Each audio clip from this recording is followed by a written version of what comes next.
My name is Mihai Alisie. I'm the creator of Bitcoin Magazine, co-founder of Ethereum, and after Ethereum, the founder of Akasha, a toolkit enabling communities to build their own decentralized social platforms using technologies like Ethereum and others.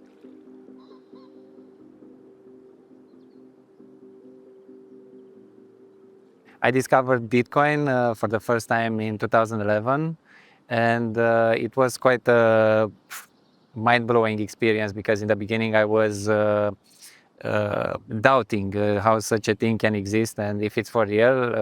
And that was when I was trying to piece together and form an informed opinion.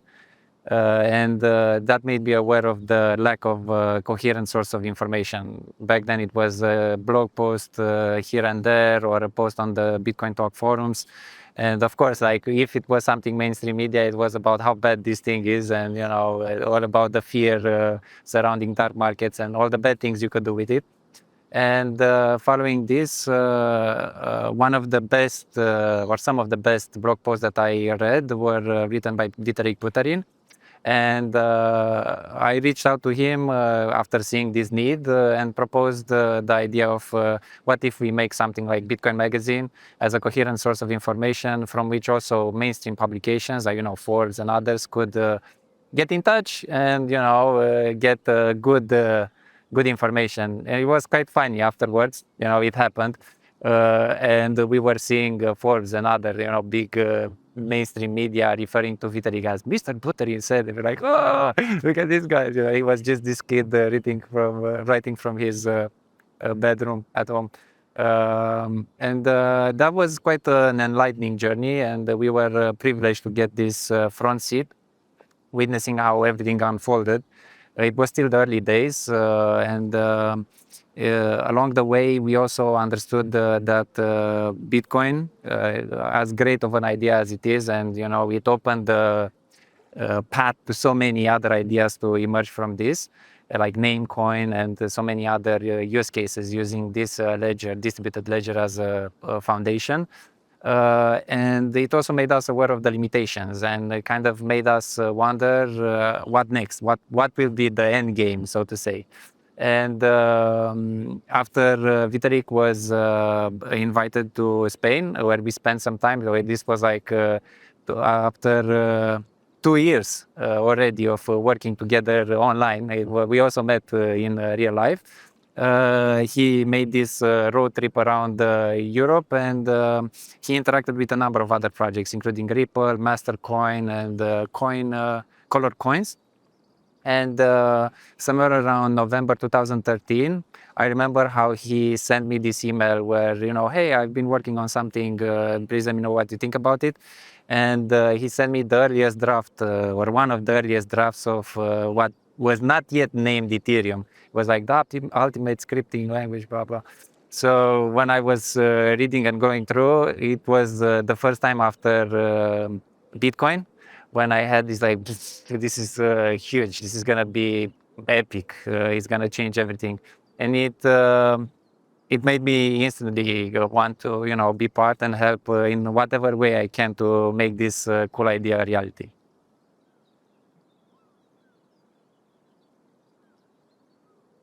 So fast forwarding from November 2013, when we started looking, okay, so who is going to help us make this project a reality? Of course, we had the technical side of things, but we also had to take in consideration other aspects like the legal uncertainty that was surrounding anything blockchain related. In particular, also because of the mainstream perception and the media that was portraying it in such a dark light.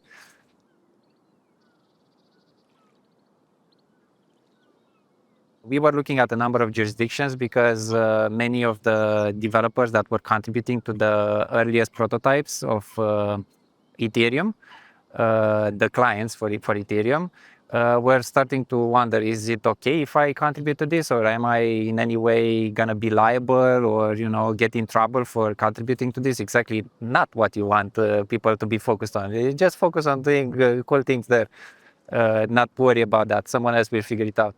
So we were looking at a number of jurisdictions, including Canada, Singapore, Germany, UK, Netherlands, and a few others.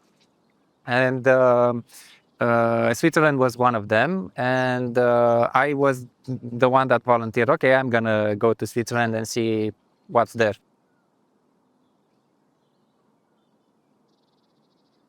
In less than a month, on February 24th, we were already signing the incorporation papers for Ethereum Switzerland, GmbH.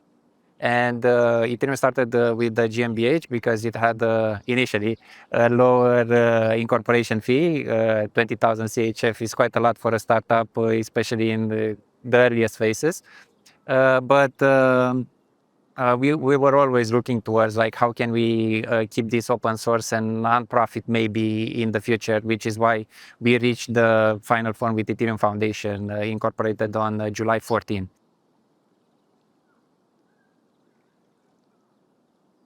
Working with MME was also quite, how to say, a great experience with a steep learning curve for them. You know, in the earliest encounters, we were trying to make them understand, you know. So it's like, okay, are you familiar with Bitcoin? I was like, what? I was like, that's not a great start. So then trying to connect the dots with peer-to-peer technology. So have you heard of BitTorrent? I was like, no. I was like, oh, okay. So then we went to the basics, and after a couple of meetings, they were like, okay, we understand what's up with this Bitcoin, the decentralized ledger, and how everything works. Okay, so now Ethereum, and like, again. But they were very quick to learn, and they've seen the potential. And even if in the earliest days we I don't know, they saw that we are not having like a lot of money, and you know, we are not the classic corporate client, so to say, where you know you have the ensured the money revenue for months or years with contracts and all that stuff. But they understood, because I said, you know, like, this is going to be something big, and if you will help us make this happen, for sure MME is going to be a global force in this industry, and it will stand to gain a lot. And as far as I know, many other companies replicated the success and what we've tried to, well, what we accomplished now, so to say, with the setup and using this system with the foundation as the legal entity for the projects that develop open source technologies in the decentralized field. And Samuel Busman was also quite. So it was a duo, you know. Luca Miller and Samuel Busman were both great, and they were the main people that we worked with, each specialists in their own areas, and it was quite nice to see them sometimes ping-ponging idea and challenging each other. And you know, it's like, what if? And then the other's like, nice, and then the other like, okay. So it was quite nice discovering journey, and it was legal hacking, you know, in a way. If we were mainly concerned with like software hacking and building like these cool things, they were also enthusiastic and quite passionate about the legal side of things and how you can come up with these new, fresh approaches to accommodate this innovative technology. So that was great. Rather than try to fit the technology into what was already existent, they were making the leap from the other side to meet the technology. So now, not downgrade it, but update it, so to say, on the legal side. So that was great, and I'm grateful to them, and wish them all the best also moving forward.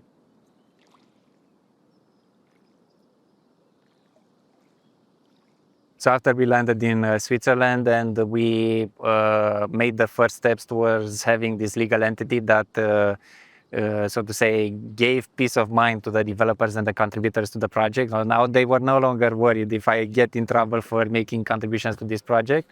There was still this, how to say, soul searching internally, even among the co-founders and other team members, where we had these two competing visions for what Ethereum could become. And on one side, we had this more VC-centric, for-profit vision, which we compressed as Crypto Google.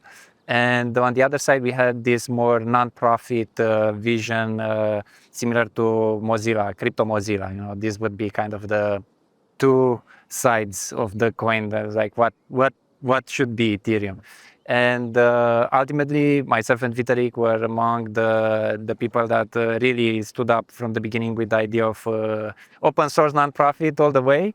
And this happened between, or let's say from the beginning of the year, kind of the beginning of 2014 until July 14, when we had the Ethereum Foundation incorporated.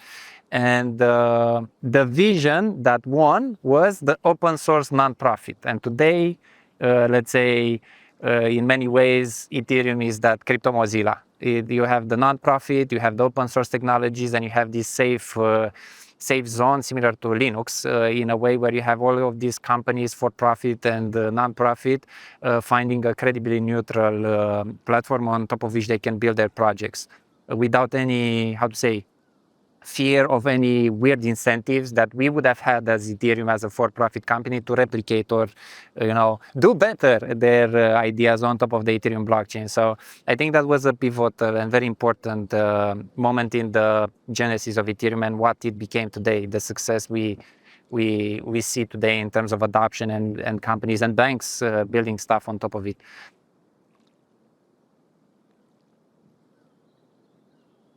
In the early days, as I guess with any startups, the success was not a guarantee. It was just this crazy idea and cool idea that these young people had, and you still see this even today with.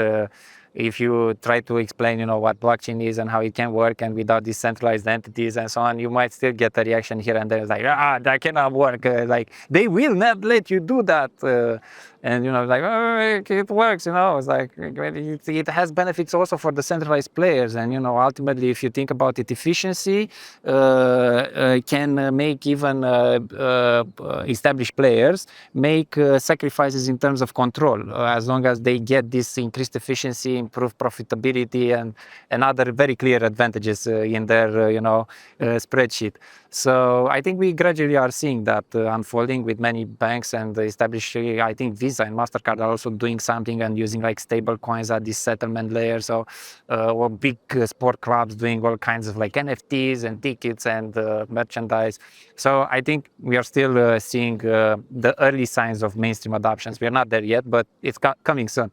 So coming back to the before all of this craziness, to other craziness, in the early days it was like this, how to say, effort driven by passion and belief that what we're doing is worthwhile, and someday, somehow, it's gonna be all working and worth it, so to say. And some people had families and kids, and like some expenses to be covered, and persisting through many months of being unpaid and so on is quite a challenge. And even if you are ideologically aligned and you think that this is going to be a great thing, that it's a once in a lifetime opportunity, you still have to think about like, how do I put bread on the table, pay for the roof of my head and all that stuff.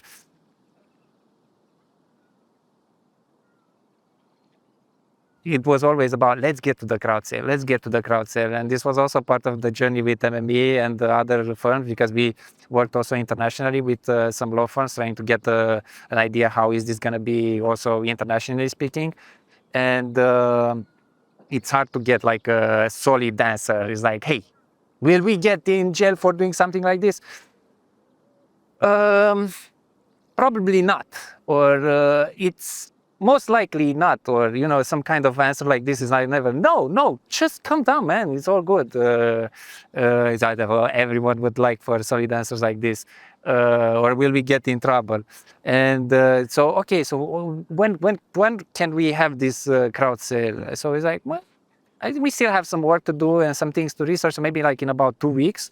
And for some people that might be familiar with the 2 weeks, 2 walks meme, it was always these 2 weeks. And, like the community was also asking, like people from the community eager to participate in this, like, hey, when is that crowdfunding event? And it's like, well, we talked to our lawyers in about 2 weeks, 2 weeks passed. So it's like, hey, well, what about that crowdfunding? So we talked with our lawyers in about 2 weeks. This is like from until July, end of July. And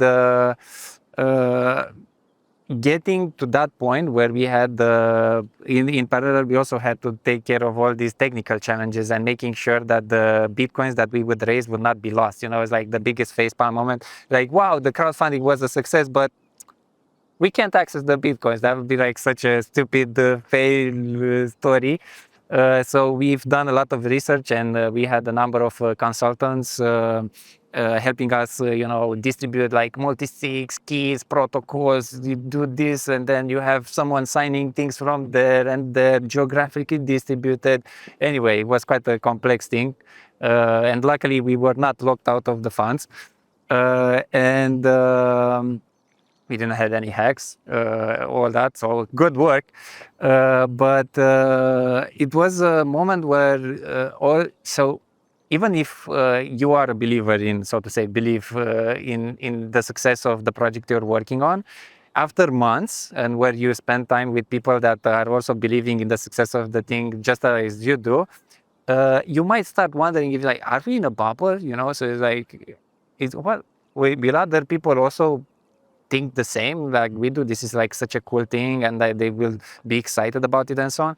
So like our feedback source was just mainly coming from a newsletter sign up form, which I came up with, and it's like, hey guys, if we are doing this Miami conference and so on, what if we have like on ethereum.org an input field for people to just sign up, see if they're interested? And that was hundreds, thousands of emails sign up to be updated. It's like, wow, there is interest.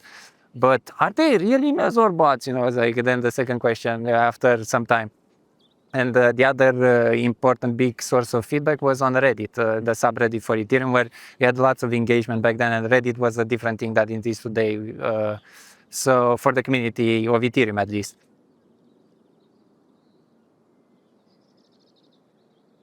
It was a moment where sometimes, before the crowd sale, you ask, is like, are we crazy or is this gonna work? And after we had, the first hours of the crowd sale and the first 24 hours where we already had like the first millions, wow.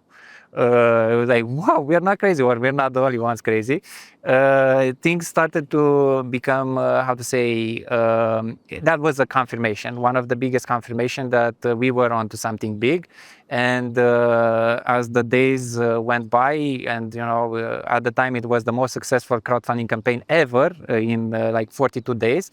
We had enough funds to realize the wild vision that Vitalik set forth. And that was something that was reassuring, and to some extent, so that stage is maybe one of the most vulnerable, when Ethereum could have just as easily ended as one of the cool ideas that never happened, just lost somewhere on the footnote of a Wikipedia page somewhere. But now it had the resources. At least that's no longer an excuse. Now it just had to find the right people also to build the vision forward.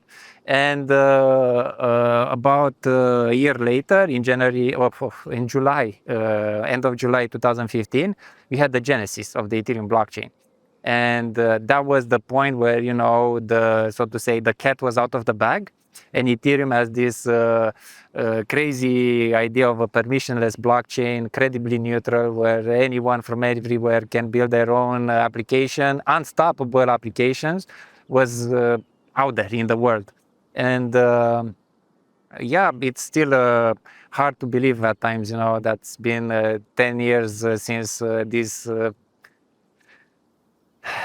this moment, and that slowly but surely we are seeing some of the crazy, or the things that were deemed crazy by others are now becoming reality. See, man, the banks, I told you, they're doing stuff with blockchain, or the big sports clubs doing stuff. And I think we're still only in the beginning, and the coolest things that we will see built with this technology have not been yet published.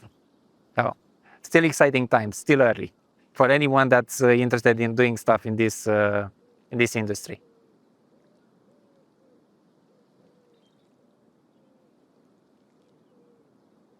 Yeah, this is the Ethereum tree, and those are the rocks, or the rock where the payment was done. The first Bitcoins, because we didn't have any Ether back then, were paid to the people. The first salaries was quite a big milestone for everyone that put up through all the months of uncertainty. There. So after the first weeks of the crowdfunding, we finally had the resources to pay salaries. Yay! Big moment for those that have been waiting for quite some time. And under that tree there, where you also have the rocks, I also have a picture of it. We were able to pay the salaries for the first time from the bitcoins that we raised, and. I remember it was like the moment where it felt for the first time, touching that it's real. Before that, it was still just those numbers on some screen somewhere in the UI. But now seeing that you have some Swiss francs in the bank account, and now you can pay for, I don't know, a bottle of beer or whatever it was, it made that thing feel more real for me, and I guess for everyone else. It's not just that crazy idea; it's that crazy reality now that we live in.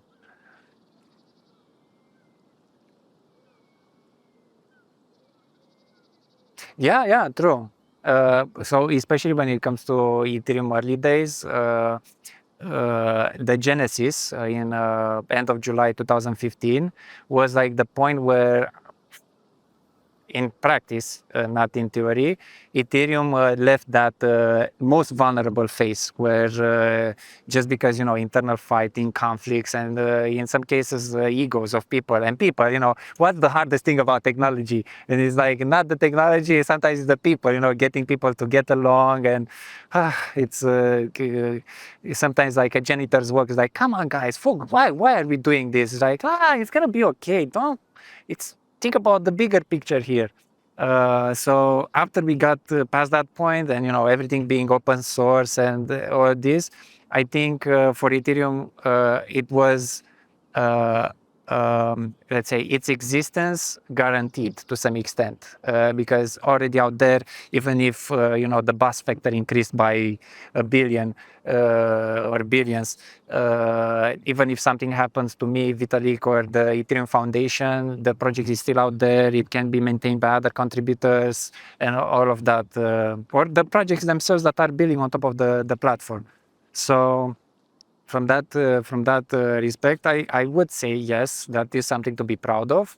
But still, when it comes to if there is something that maybe proud of, would be that I'm proud to be part of the Ethereum community, and in some cases you see, because of that crypto tribalism that I mentioned, some communities might be, I don't know, less welcoming to, I don't know, certain people or projects, but to some extent, I feel that Ethereum is quite a welcoming community, friendly and open to collaborations with other projects, and I like that. I like that a lot, and I'm proud to be part of that community, so to say.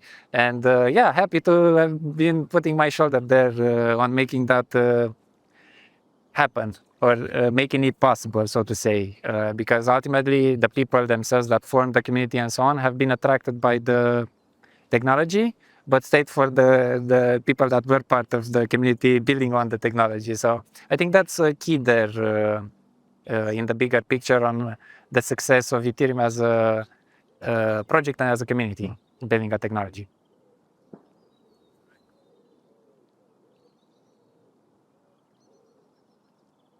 Speaking in the future, I think it's not only about this, but also maybe about similarly how we've seen this evolution in the understanding of what cryptocurrency is and what blockchain is and what you can do with it, that Crypto Valley will not remain just as this name, brand, and place where you can pay your taxes in crypto, which is still like the level 1, use cryptocurrency as units of value. But seeing how crypto technologies, and not just currency as a use case, would become gradually part of the interaction with the city itself. And there have been talks, and we've seen examples of smart cities. And in some cases, smart cities are about the Internet of Things, data, seeing real-time data from sensors like Raspberry Pis or Arduinos on the air quality or the noise levels, or so many. You can get data on many things. But I would argue, based coming from, again, like social networking and humans as fundamentally social beings, and the programmable money as a fundamentally social thing, that we can go beyond smart cities into smarter citizens living in a smart city. And for me, that means tapping into this collective intelligence that you have naturally occurring in groups of all sizes. And in some cases, you see this in action, for example, in neighborhoods, that instead of waiting for some centralized entity somewhere to take action to solve that park where the kids can play, they crowdfund the resources and build renovate the park for their kids in their area. So this goes also to a nice quote from Carl Sagan, where you have that pale blue dot, epic scene where you go farther and farther away from Earth, and it's about how sad in a way it is about people fighting over this one piece, one pixel on the pale blue dot, when in the bigger picture we are all living on this small dot in the universe. And distributing this responsibility in terms of like empowering neighborhoods and groups of all sizes to take actions in their neighborhoods to improve that one pixel is, I think, maybe one way in which we can reach this massive shift into lasting change on the biggest challenges that we face as a civilization, instead of waiting for one government, one president, one mayor to come up with the solution for everyone, be it a city, a state, or a world. And for me, I think Crypto Valley can be one of the pioneers into trying out these technologies in how, and it's already kind of set up for success, because it's not Switzerland as the one country to decide for everyone. You already have kind of these cantons and everyone kind of taking care of their own things in some way.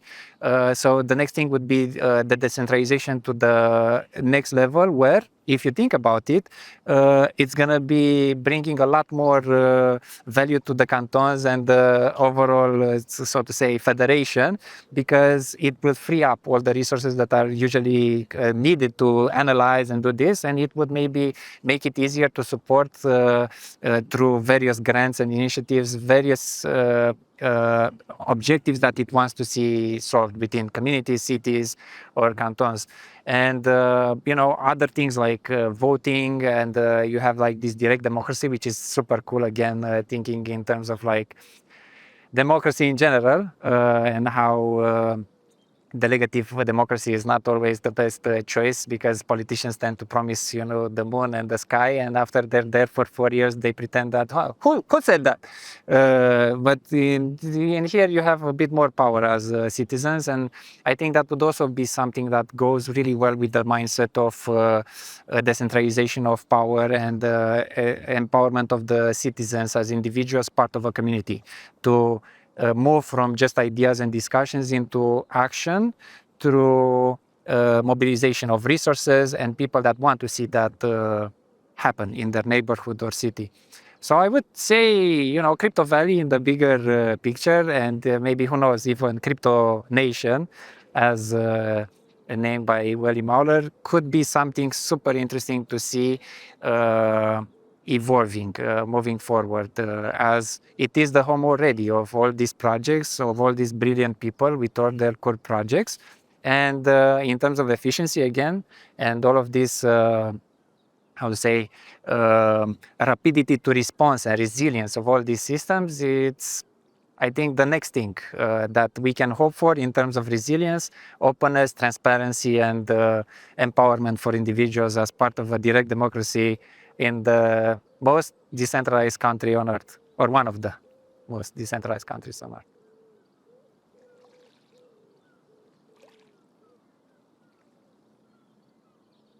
I think permissionless blockchains in general are quite, if we would make a metaphor, like an endangered species, and we should be caring for them and nurturing them. And this is the part where I would say that no one really has it all figured out.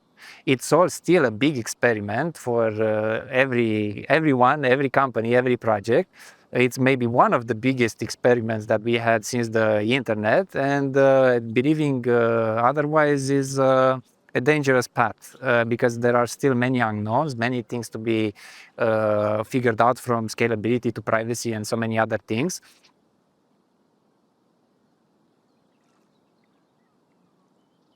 All the projects and other projects that are building in this space should be more friendly and forward looking towards collaborating with one another, because in the end, decentralized technologies and platforms, even if we are witnessing this crypto tribalism, because the cryptocurrencies, which kind of put people in this mindset of like, oh no, is that a competitor to the value I have? And it's maybe natural in some way to see this effect, but I think we can move past that and understand that in the bigger picture, if this type of technology becomes the backbone of the worldwide e-commerce and finance, universal finance, so to say, what we're seeing now are just peanuts, like in terms of the value. And there is enough value out there to be extraordinarily or like fantastic in terms of revenue and investment opportunities for everyone, but that's not the main point here.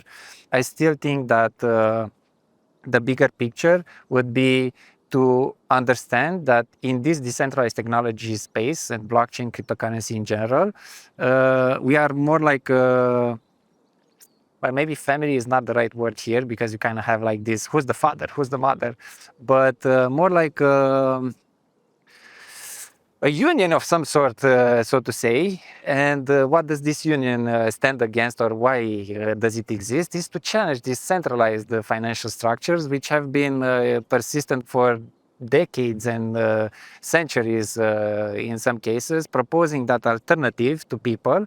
And in the end, because this is still an experiment, having more than one alternative is the right thing to have, because otherwise, even if your project is decentralized, but there is only one alternative, where is the decentralization in that, you know, if you take it to that point. So I think it's similar to how you have this effect with Bitcoin, and like when you see like the price of Bitcoin rising up, you see kind of like also the water rising for all the other boats, so to say, since we're at the lake. I think it's going to be similar in terms of like if one particular project will be gaining more adoption than others, that's not necessarily a bad thing for the others. It's just going to push the overall industry into finding its own niche and specialization. And we already see that, you know, you cannot really have one blockchain for everything and one blockchain to rule them all.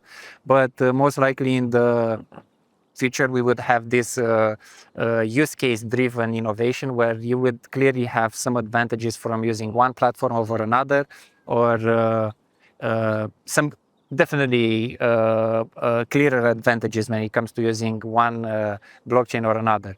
And that should not be something to be, how to say, discouraged. I think that should be encouraged, because no one really has the answers. And if we are doing this not for ourselves like individuals, but in the bigger picture for humanity and society, I think that's the best outcome for humanity, having as many options as possible. And especially when success is not a guarantee for any project, including Ethereum now, right? It's big, but who knows what will come next, or what will hold the future, right? I still think it's very well positioned, but who knows? And everything is in that position. Saying otherwise, it's like, you know, with the banks, it's too big to fail. We saw how that ended. Let's not repeat that mistake.